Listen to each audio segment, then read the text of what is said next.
Caveman News. This is just the best. I just learned about Caveman News and I cannot get enough. Brother Binks told me about the show. It's been great reminiscing about the good old days in Carlsbad through weekly episodes. It's great seeing people I know and admire, catching references to people that have positively impacted my life, like you, Cindy, Brennan McDaniel, Airhag, and Officer Mounts. I remember when you were on Caveman News in high school. And anyway, the show's great. You all did a wonderful job producing it. I'll be spreading the word. Caveman News is the place to be on Sunday night. I'll try to be there live, but it's a little past my bedtime. But if you're not, if I am not,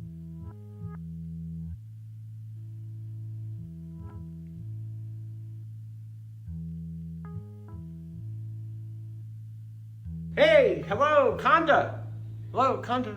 Conda, Patrick J. Pespis here. You know, I hear you have a Twitch show, Caveman News. It's really interesting, really interesting. Keep up the good work with that. And like I said, Caveman News, man, the Twitch show, that's fucking awesome. I also heard that you deserve the key to the city out there. So I just wanted to let you know there's great interest in your Caveman News Twitch channel. As a matter of fact, I'm definitely going to check it out. I've heard very good things. Very special shout out to you from me, Sam, Sue, and the whole cast and crew of the telemarketers. And just to let you know, well, you're out there in New Mexico, you probably know, Marriage on Demand in Las Vegas is a racket. And me and Sue went out there and we got married by the wedding Nazi. I'm sure you heard of the soup Nazi, but I got married not by an Elvis impersonator. I got married from the wedding Nazi. Sue's still laughing about our wedding. It's going to be up either, we haven't decided exactly what form to put it on. Might be on Patreon, YouTube, or, in the next telemarketers installment, which we are trying to get off the ground. So the restaurant after the fact was off the hook. I want to give you a shout out, and I hear Caveman News. Yeah, I heard you deserve the key to the city for that, right on Twitch, huh? I hear it's very interesting. I'm going to check it out.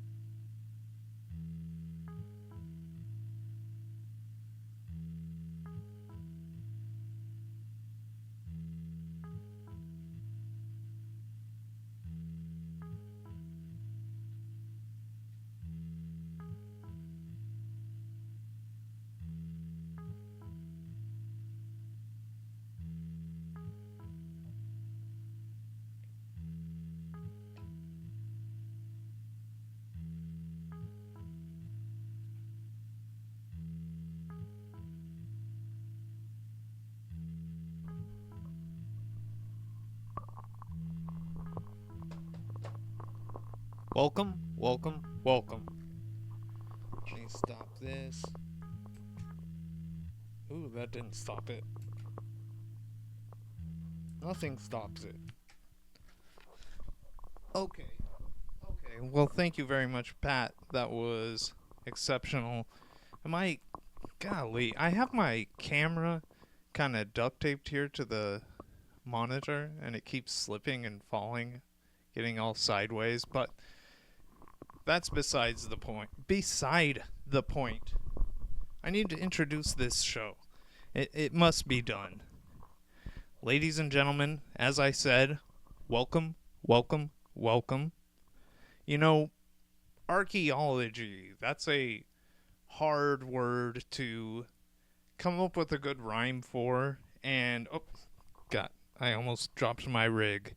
But it's episode 63.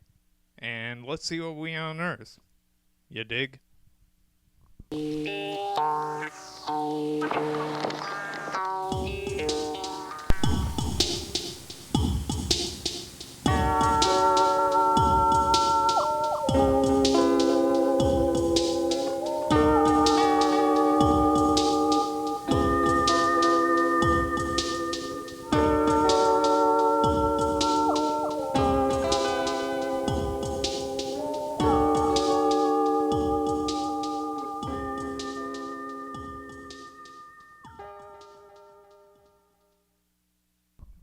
I did drop my.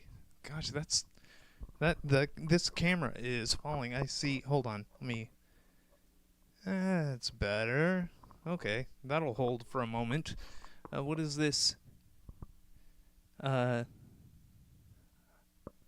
Wait, hang on. What's going on? Somebody can't hear? Okay, Soy Teresa says she can hear fine. Okay, alright. Well, maybe. I hope somebody else can hear me. There's a lot to get to on this episode. And, in fact, I was going to say, maybe I'll take off my boots, do the boots off for Barrett, which is the tradition when we start getting right into the meat of the matter here on the show. But I do have a few things that must be addressed first. God, Soy Teresa says it's giving the camera work from Lie to Me, which it was kind of erratic. Hang on.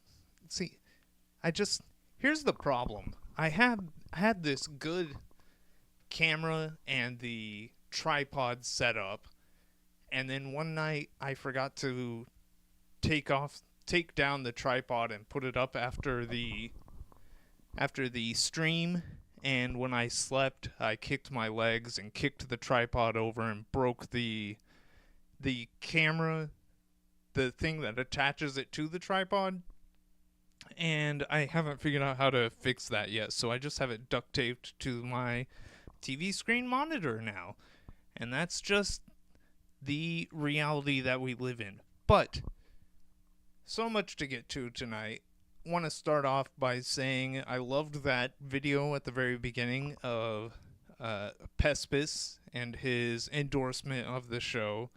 That really warms my heart. It was a great message to receive.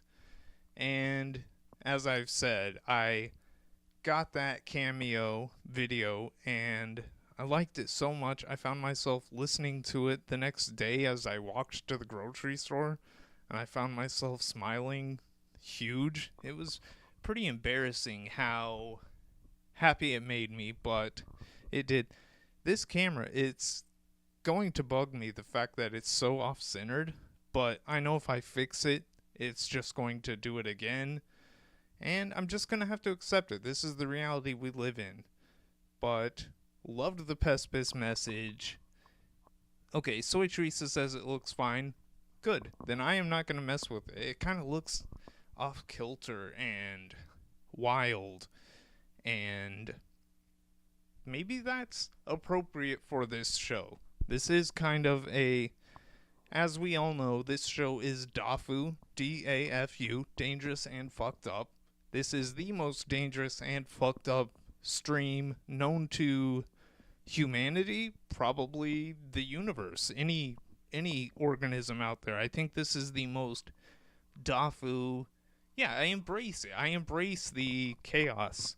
And in fact, I've got right here, speaking of embracing the chaos, I've got the lead chaos engineer on the show, Cobra. Hang on, that's the magnified side.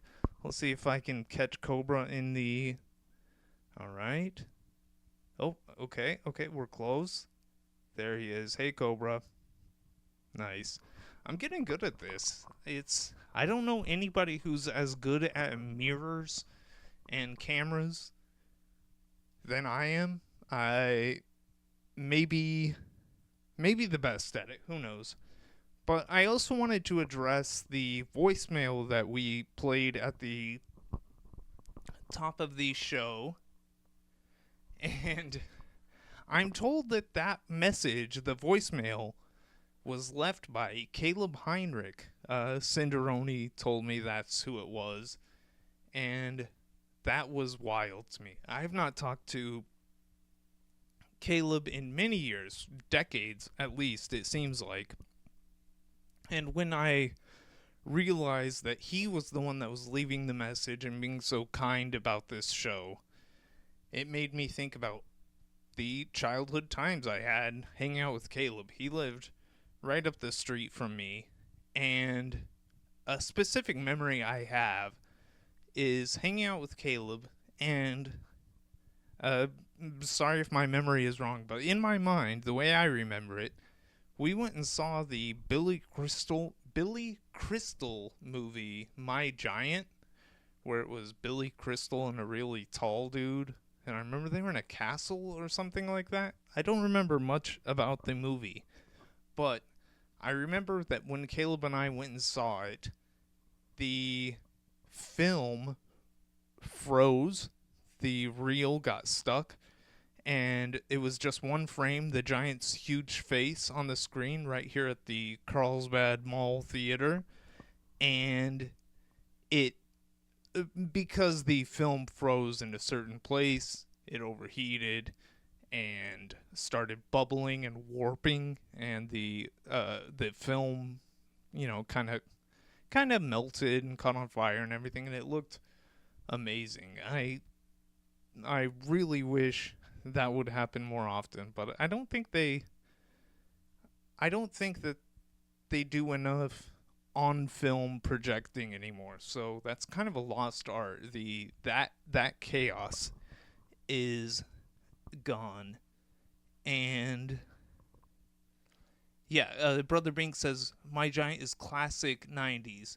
They go to New Mexico in that movie. I thought they did. I was about to say that, but then I thought, am I just misremembering? The other thing I remember is that after seeing that, myself as a young man, and Caleb as well, I always played with my camera. And I just remember us deciding to do making some video and doing trick photography to try to make it look like one of us was a giant. I can't remember which one. But I remember Caleb had I think 2 big tortoises living in his backyard that would roam around. And the idea was, we'll get a video of the tortoise, and then we'll get a video of a much smaller normal turtle. And then I think there was also a big chair, and then a mini version of it, and we were going to do some trick photography and all of these things. I can't remember what happened to them. I wish I could find all of those old tapes, but shout out to Caleb. Good times, good memories. Glad that you're still out there doing what you do.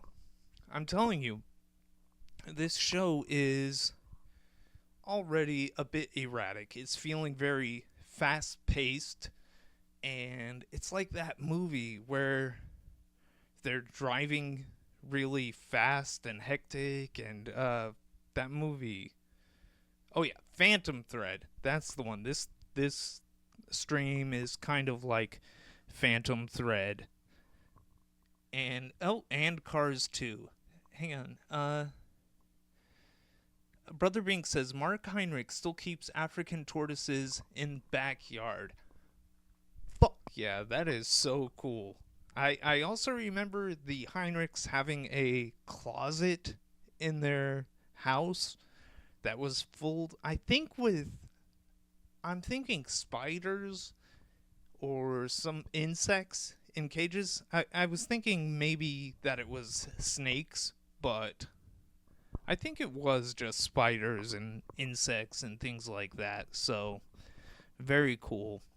We got to get the Heinrich's tortoise on Game of News someday. Wouldn't that be a real thrill? In other news, did anyone here in Carlsbad, where we currently live, did anybody feel the earthquake today? It was around 3:30, 4.2 earthquake. Those seem to be happening more frequently. It's a bit unnerving. I was shook.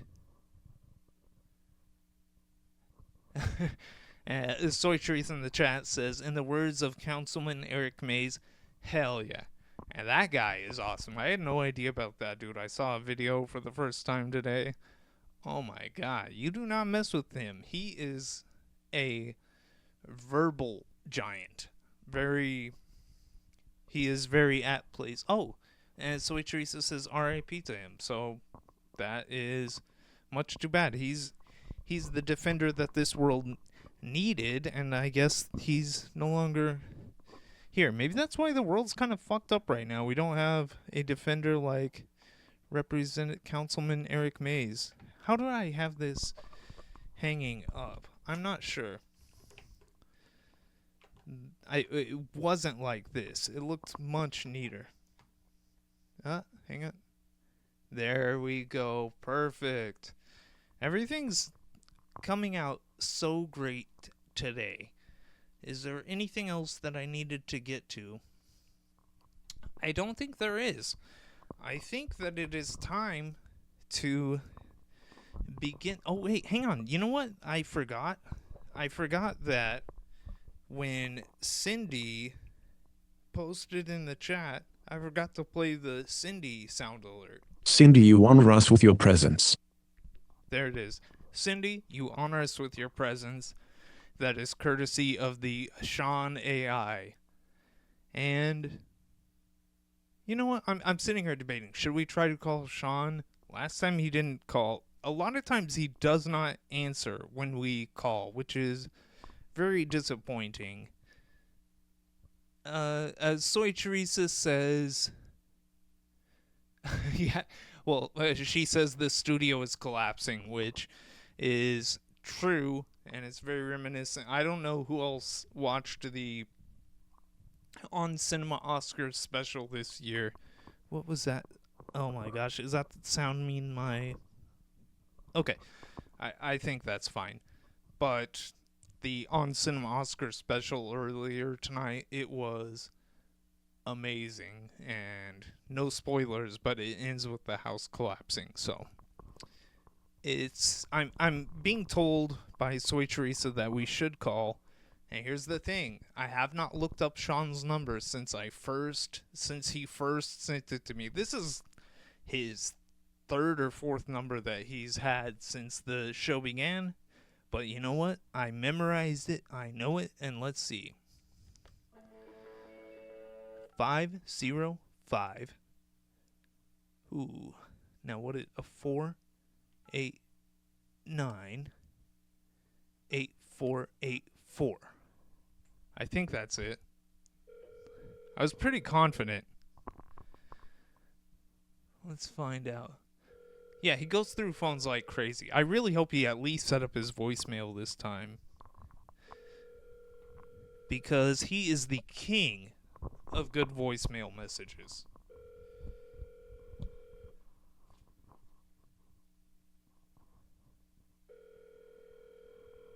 This guy.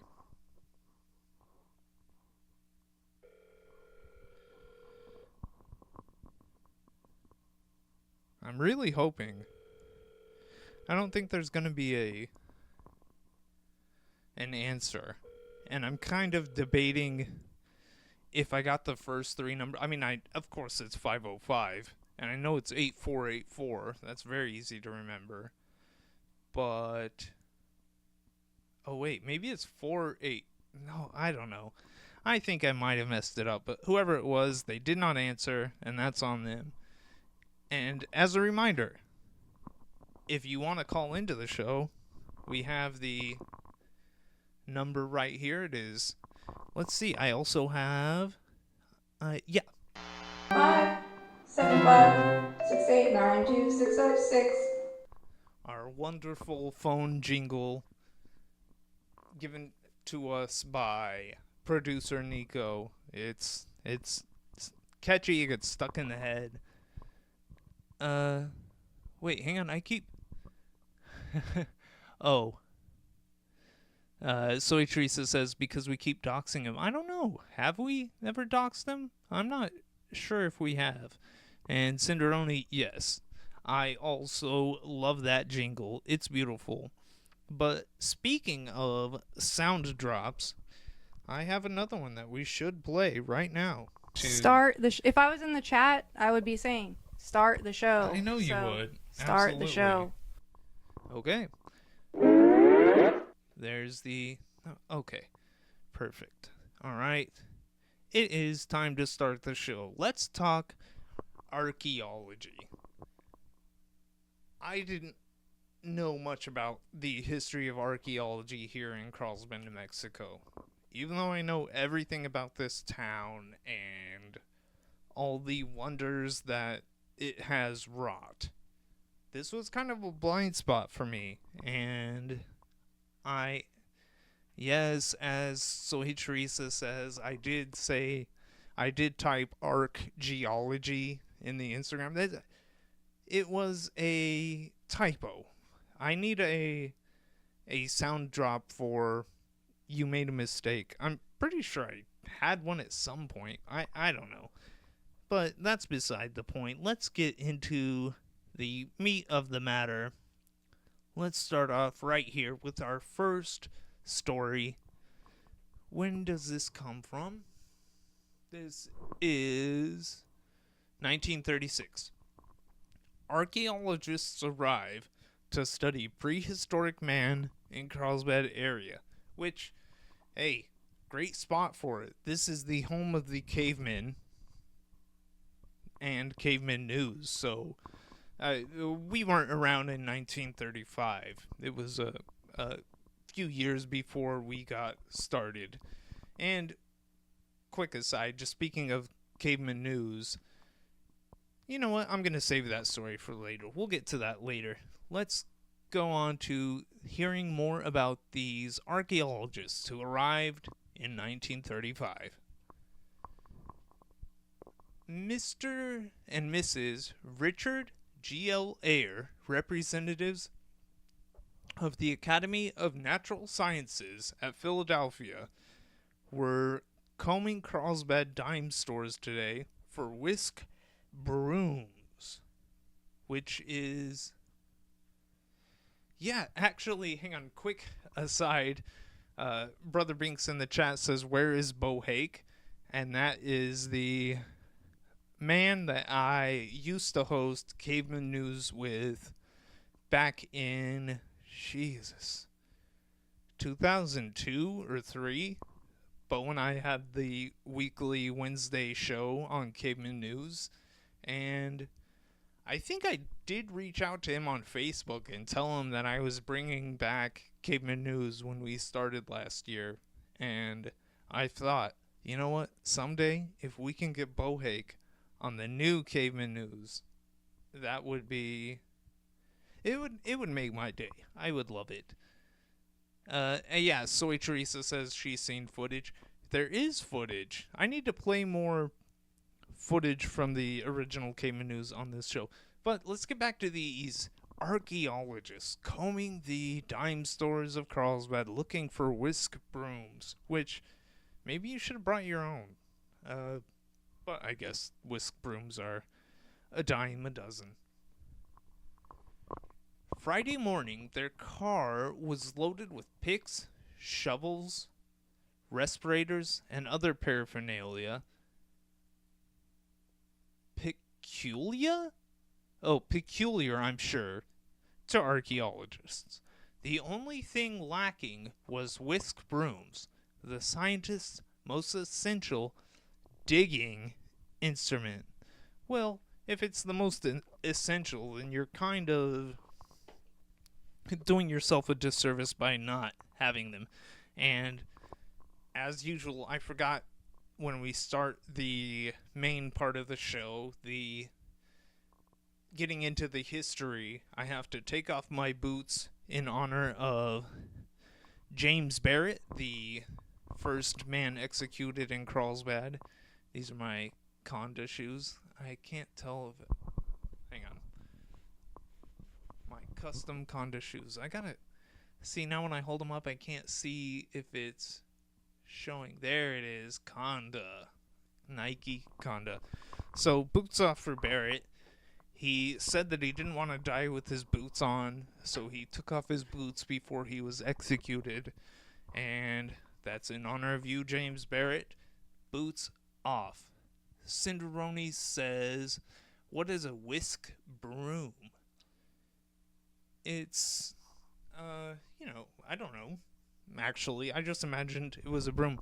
But Brother Binks in the chat says, I'm sure referring to Bo Hake, "I saw him at the class of 2003 10-year reunion, and he was living in Utah with his wife he met in France, and their 18 kids. I am not surprised." Bo Hake was a real fun guy. I enjoyed his company. Something that blew my mind about, oh my god, Dog Treat General in the chat. I need a Brother Binks sound alert and a Dog Treat General sound alert. I don't have a sound alert for Dog Treat General. I just have this rhyme that I messed up the first time I said it. Well, it's not a rhyme, but a little slogan, and I'm going to get it right this time. I'm going to take a second to put it together in my head and make sure that I say it correctly. Neither plant nor mineral, ladies and gentlemen, it's the Dog Treat General. There, that rolls off the tongue, and it's very good. Anyway, Bohake's story. I remember he started learning how to skateboard in high school. You know, I mean, I skateboard, but I don't do any tricks. It's mainly 100% for transportation and things like that. I haven't skateboarded in a while because my vision, but Bo was learning how to do kick flips and all these tricks, and he set up a video camera and recorded himself every time he would try to do these tricks, so that he would have a huge archive of his complete progression from no skill, talent at all to having the, wherever he ended up. I didn't see where he ended up, but it was very, very cool. Dog Treat General is here. That is a sick rhyme. It is a rhyme. Golly, I'm losing it, and I can't blame everything on the scars in my brain. Some of it is personal issues. But anyway, I think we were in the middle of learning about the archaeologists and their whisk brooms, which I assume is a broom, but whiskier? Let's see. Yeah. The two planned to leave at noon for their location in the Guadalupes. They will spend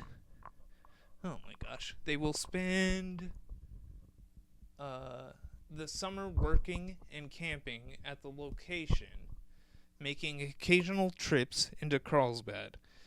And oh my gosh, everything is messing up. I can't make this. Okay, my little rig, my controller here. Okay, perfect. It stopped working, so I had to unplug it and plug it back in. And when I plugged it back in, there were only 2 buttons showing up out of my massive 1,000,000 buttons. So, as I'm sure you can understand, that was distressing, but we're beyond it. I want to hear more about these two. What are they like? Mrs. Ayer is really the one who is doing all this, her husband explained. She's doing it all. She's the archaeology doer. I'm a life insurance salesman on a vacation, he said. The lady is the one that knows about archeology. So, well, at least you can admit it. Now, see, my thing isn't working, and it won't let me make that go away. Let me try to plug it in, unplug it again. Okay. Perfect. Bueno. Mrs. Ayers, a small, energetic person with short brown hair, is recognized as one of the outstanding scientists in her field. And I do know what it's like to be energetic. I'm not that small, but I do sympathize with her abundance of energy. Sometimes it can be exhausting. Sometimes I really wish I had less energy. Their search here is for fossil mammals, basket maker remains, or anything we may happen to find, Mrs. Ayers said. Mrs. Ayer said. I always wanted to say Ayers because saying air feels like I'm not completing the word, but I know I am. Yeah, this is a complete wife guy. But wouldn't you be a wife guy as well if your wife was a leading archaeologist? I mean, I can only imagine, but in my fantasies, my archaeologist wife would be the center of my universe. Her husband, also small and dark complexioned, is very interested in his wife's work. Yeah, wouldn't you be? He readily confessed his principal occupation was peddling insurance for Mutual Life of New York, and that his knowledge of archaeology was very limited. I mean, but that is cool that he gets to accompany her. And oh wait, there's Sean, call in. Playing a show in Santa Fe when you guys called last. Sean, well, we got the number right here. Call. It's there for you to call. I mean, why else do we have a landline but to hear from Sean Norris? Okay, he will call lol. But I'm going to work out here with her this summer, and maybe I'll know more about it when I get through, he said.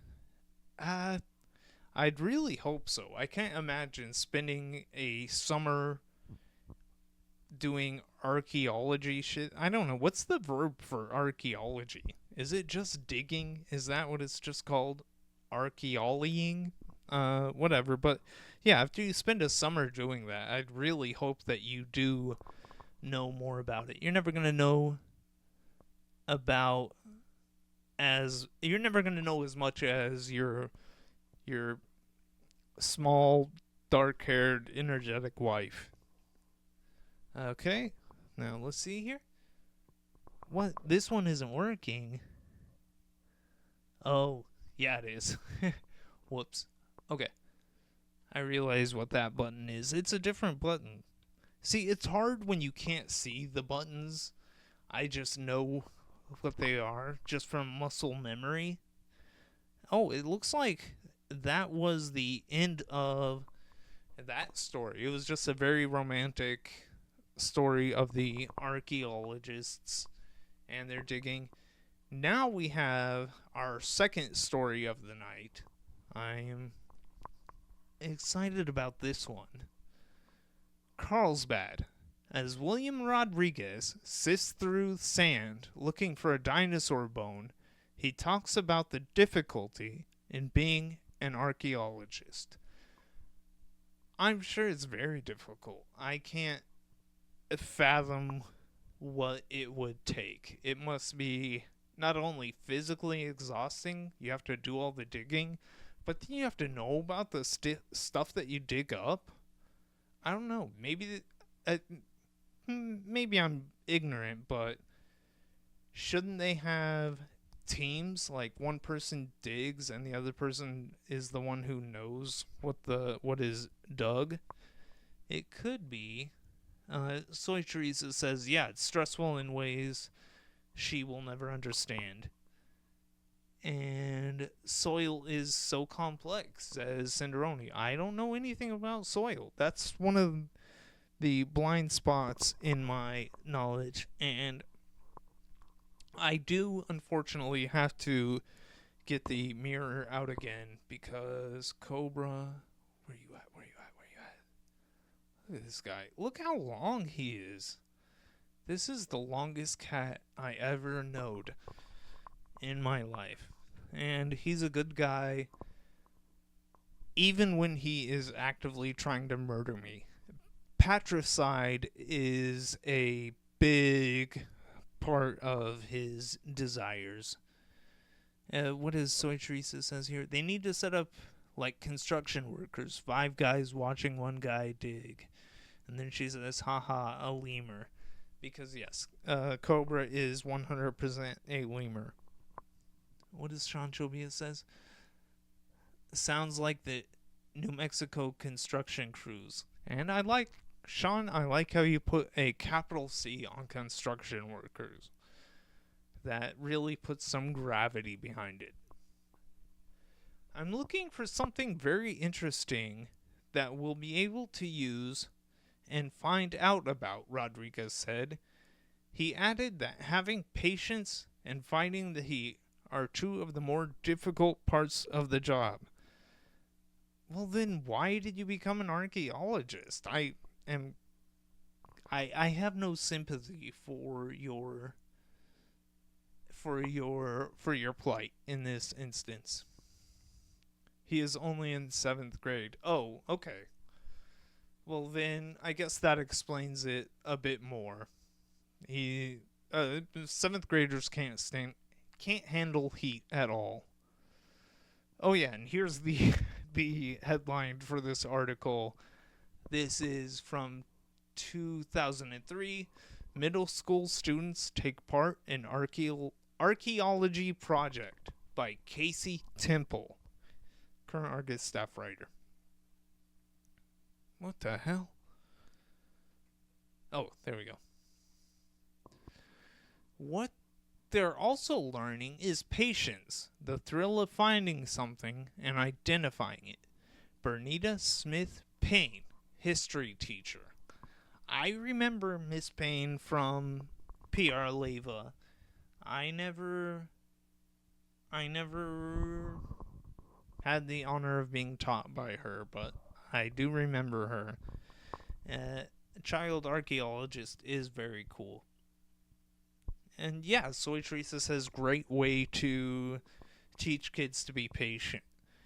I never learned that. Nobody ever taught me how to be patient, and I'm thankful for that because I think that my lack of patience is one of the things that gives me the charm that has won me so much success in life. But as far as child archaeology goes, I think as far as I got was I used to love to dig holes. I remember being 7 years old or so and having this fantasy. I would dig this hole in my backyard. I lived at the time in the Ozarks. That's why I'm allowed to say fuck hillbillies, fuck your cracker ass, what else? White trash is scum. I'm allowed to say all these things because I was born in the Ozarks. And yeah, okay, we have a Automod has held a message for a reason, race, ethnicity, or religion, and that was because Senderoni had the gall to say hillbilly in the chat. Dog Treat General says digging holes is very important in the development of a child. Yeah, that's what I was talking about. So living in the Ozarks, I lived in the Mark Twain National Forest, and I used to love to go into my backyard right on the edge of the forest, and I would just dig this hole, and my fantasy was that someday I would dig the hole deep enough to where I could just climb down in this hole, and it would be like an underground clubhouse. I had all these plans. I was going to dig down deep enough and then go a bit this way and have like a little room to myself and dig some shelves into the ground and everything. It was a fantasy that I feel robbed for never getting to fully achieve. But here I am an elderly man, and I can easily buy a shovel, so those dreams aren't dead. They could still happen. But let's hear more about this Miss Payne and her teaching the children about archaeology. Yeah. Here we go. Rodriguez and his classmates are learning hands-on what archaeology is all about by excavating behind the football stands at Pierre Leva Middle School. I was behind those stands a lot of. I'm assuming they mean the football field stands. I was behind those stands quite a bit. I never found any archaeology stuff. Let's just say that.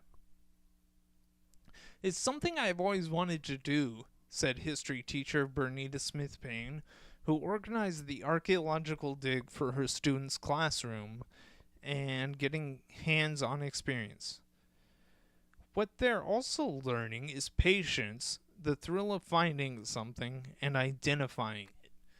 Again, with this patience, I love the digging, I love the finding, I love all these things, but maybe that's why I was never taught by Miss Payne, because perhaps she knew that I would not have been a patient student, and when they drafted who went into which class, she let me go to the other. I don't even remember who my history teacher in that grade was. I think it was like 7th grade.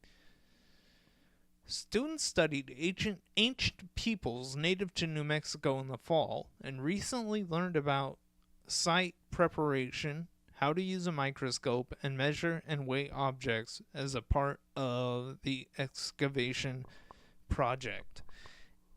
Weighing things is a very important skill. I did learn that. That is something that I learned in Carlsbad, here in Carlsbad, where I still live to this day. The big findings thus far have been a large animal bone and some pottery. That is incredible. Cinderoni in the chat says she thinks she had Miss McNeil. That name sounds really, Mrs. McNeil, that name sounds really familiar. I cannot recall if I had her as well or not. Shancho Villa says, Mr. Bustle? And yeah, Cinderoni, they found pottery. That is incredible to me. Oh, Smith Payne admits she planted most of the objects. Which, when I first read that, I was like, that's kind of low and unfair to the children to trick them in such a way. But you know what? If I would have been tricked that way and you would have given me a glimmer of hope, a belief that I had found pottery by digging behind the football stands, that really would have made my day, and that is very cool. Yes, Soy Teresa says, did they find my lip smackers back there? Could be. And now, I have 2 more buttons on this story. I have my little rig here, my Stream Deck. And these next 2 buttons are very neat to complete this story. This first button, I'm leaning over and looking close, and this one is a picture of my grandma on the button. What could this be? Oh yeah, here's a photo of the Alta Vista cheerleaders. I think it says the Green Demon Cheerleaders, and the God, this type is so small. Okay, so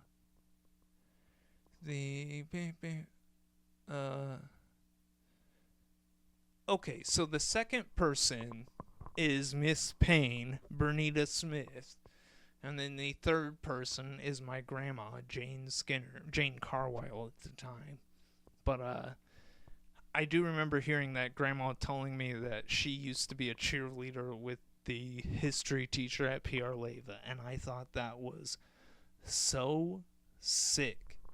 I could not believe it. And the fact that they got to be demon cheerleaders, I and a lot of my friends went to PR Leva. We were the Mustangs, but I always wish I could have been a demon. That's such a better mascot to have. But I missed out. I think in my life, the mascots I had, I was a blue jay, a scorpion, a mustang, and a caveman. and then I kind of stopped being on.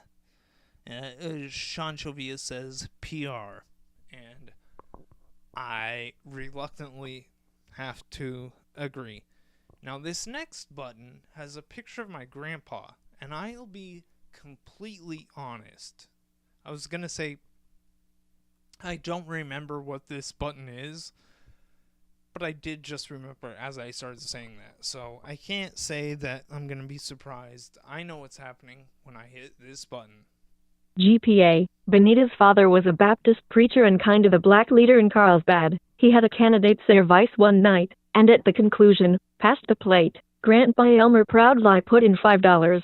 Sheriff Carl Hawkins, Bev's cousin, put in $1, and started giggling. Elmer asked why. Carl said, "You'll see." After a prayer, Reverend Smith realized they had to pass the plate again. They finally had keycap 4 passes, 1 minute and 46 seconds p.m.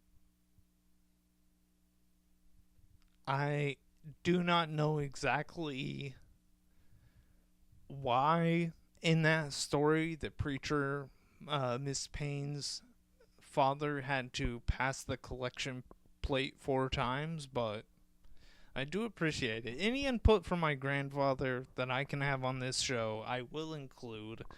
It's always very relevant.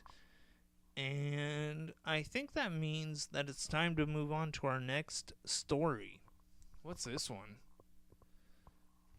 Okay, 1924? Jeez. National Geographic Society Expedition Assured. Alright, so, well, let's see. A telegram to Carl Livingston early this week from Mr. Willis T. Lee, geologist, makes known the fact that the contemplated expedition of that society, which has been under advisement for some time, is assured, and that officials will be out early this spring to make a thorough exploration of the interior of the Carlsbad Cave and surrounding territory. Very cool. If you're a archaeologist and you're out there digging, that is the preferred verb, and doing all of these things, looking into the Carlsbad, they said the Carlsbad Cave. We have many caves here, that's why we are the cavemen, but I'm assuming they mean the Carlsbad Caverns, and to have the honor of looking in there when you're a person who hunts for pottery and bones and basket weaving stuff, that's got to be a great place for it. That's what I did. Mr. Livingston has been active for some time, placing information and data relative to a prehistoric race of pygmy people that once inhabited the mountains near Carlsbad before officials of the Smithsonian Institute, Washington, D.C., and the National Geographic Society as well. That is a completely new one to me. I had, hey, Shanchovia, I've got the phone all set up. I've got the number right here so that you can see it. I have the ringer on the phone. The phone is right here. I mean, you call in whenever you would like. But as I was saying, I never heard about these pygmy people being found in the Carlsbad area. That's a new one to me.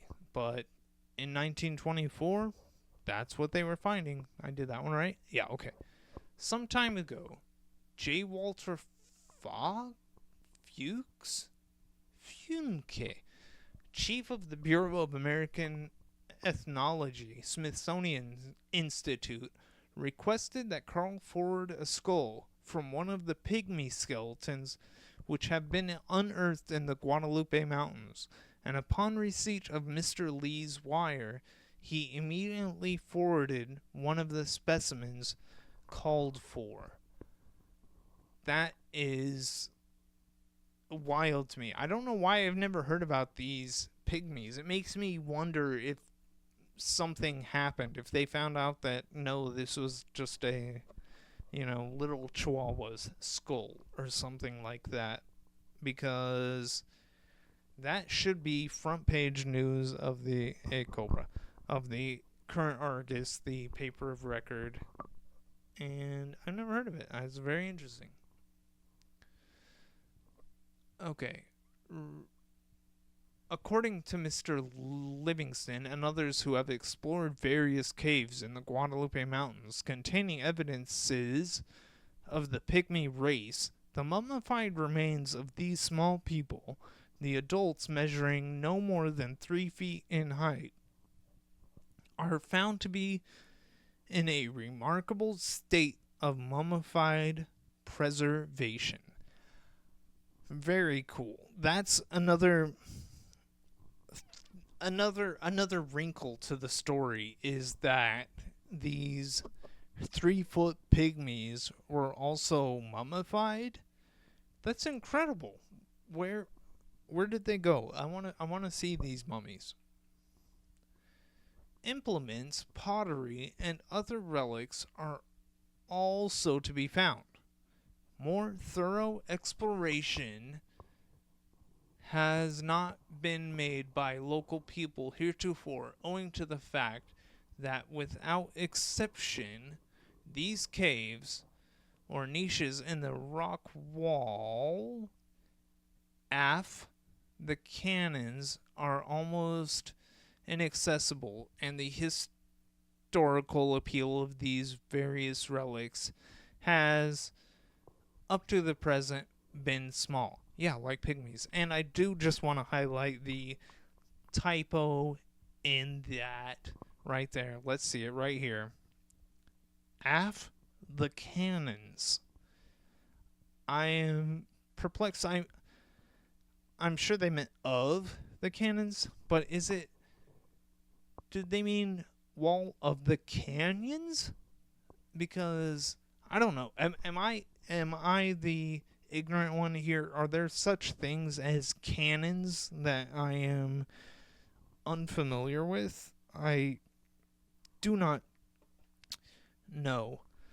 But yeah, of the canyon seems right. But it's also very... It brings me no small amount of joy to see typos like this in newspapers and print from the 1920s and earlier and stuff like this, because back in those days, everything was the printing press, things were set by hand. And it's not just, hey, I do typos here and there, as has been pointed out in this chat on this very night. Advertising this show, promoting this show, instead of archeology, I typed archeology, which, I mean, that's just a simple G and H, switch, but that's a slip of the finger. That is nothing compared to aft the cannons. That is, yeah, canon is like commonly accepted rules, yeah, or something like that. Yeah, that's the only canon that I am aware of. But what do I know? Sean, are you going to call in? Because I think it's about time for me to start closing out the show. I'm looking at my clock here. One thing I was thinking was, oh my God, hold on. Hold on, everybody. Sean. Sean, how are you? Good. Can I hear, is anybody in the chat can let me know if the sound levels are good? Let me see. I can turn this up a little bit. Okay. How's your life, man? It's going. It's good. What? Are you playing shows, or do you have a band right now? I do. Yeah, I just started actually playing, but I was going out and doing merch for this band for a while. Yeah. And just like, collecting door money and then helping them do live shows and stuff. So, and then they asked me to join, so I started playing with them, yeah. What's it called? It's called Empty Cup. Empty Cup. Capital M as in Mary, capital T as in Tom, and then K-U-P. All right. What are you playing? Are you wailing on that guitar? I play synthesizer, guitar, and then I also do vocals. Okay, I mean, I'm being told that they can't hear you at all, which is very strange. Oh, hang on. I think maybe here. I think I had the microphone placed wrong. But you do vocals and what? I do synthesizer, guitar, and vocals. Nice. What kind of synthesizer you got? We have an Innovation right now, and it's a MIDI controller, but, I mean, we pretty much create our own, waves. And, yeah, we just collaborate and write together. It's an indie, well, we would say, I don't know, new wave anti-goth, but it's an indie new wave goth band, really, kind of. Damn.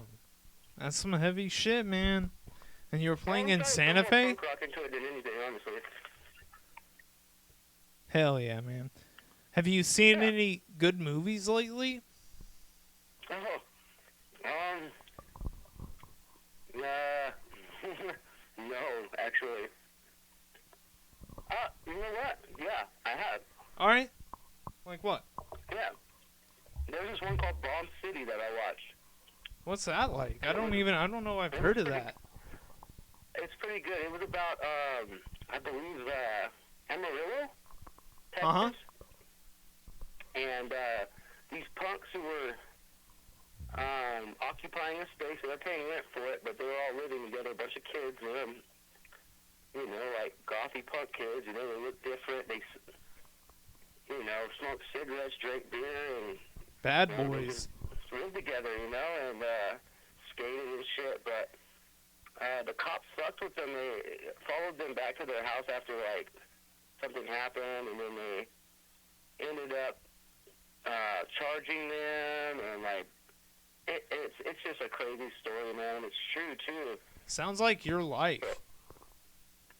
Yeah, actually, I was watching it. I couldn't help but feel some kind of,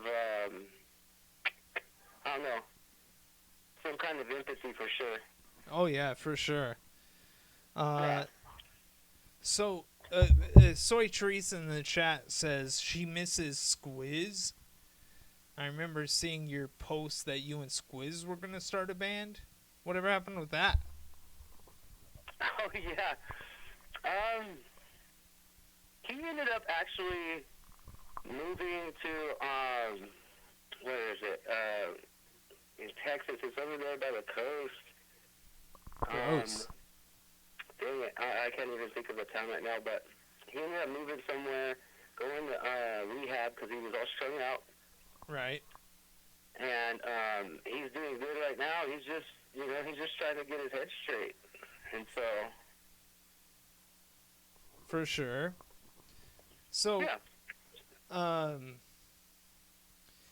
Okay, movies. You are our resident film expert here on the show. Did you see The Substance? What's it called? The Substance? The Substance? Yes. Nuh-uh. I'd recommend it for sure. You know what? Hey, do you have a pen and paper? Yeah, I do actually. I would like your opinion on The Substance if you can find a way to watch that movie. Sure, I definitely can. I had a lot of stuff going on here in the past couple months, so I just kind of disappeared for a while to just kind of get my shit together. Right. But, So I do apologize about that, but I'm back now, and I'm doing all Fuck right. yeah. So Hell yeah. I wrote that down, so I'll watch it this week. I got plenty of time now since I just pretty much pay for my rent with art. So Damn, what type of art? What's that? What type of art are you paying your rent with? We just so I guess when I say that I mean like music, but you know, Yeah. music, and then we also sell some art for some independent artists over here in Massachusetts at this pop-up like art community place called Bonk House. Okay. Here. And so I help run things, and then I get paid to do stuff like that pretty much, and it's enough to pay my rent, that's for sure. So, and then I just pretty much help people do things throughout the week, and I don't know, I've been selling vinyls too, so. Damn. So yeah. That's crazy. Okay. Yeah, there's a lot to get to. But hey, it was great catching up with you. Do you know any jokes? Jokes? Oh my goodness. I just don't want to offend anybody that's like far leaning left or anything. Yeah. I probably did it right there. Yeah, that's a joke. No, I'm just playing. Let's see. What do you do when a blonde throws a grenade at you? I don't know. What? You pull the pin and throw it back. God damn. Thank you. All right. Great to hear from Sean. That was wonderful. It's time to close the show out. And I'm seeing here. Oh, yeah. One thing I wanted to do is the lyric for this episode, the one that's stuck in my head, is a lyric from Dudley Perkins. And the lyric is, "How'd you get so funky, Dudley? Funky? Dudley." That is our lyric of the episode.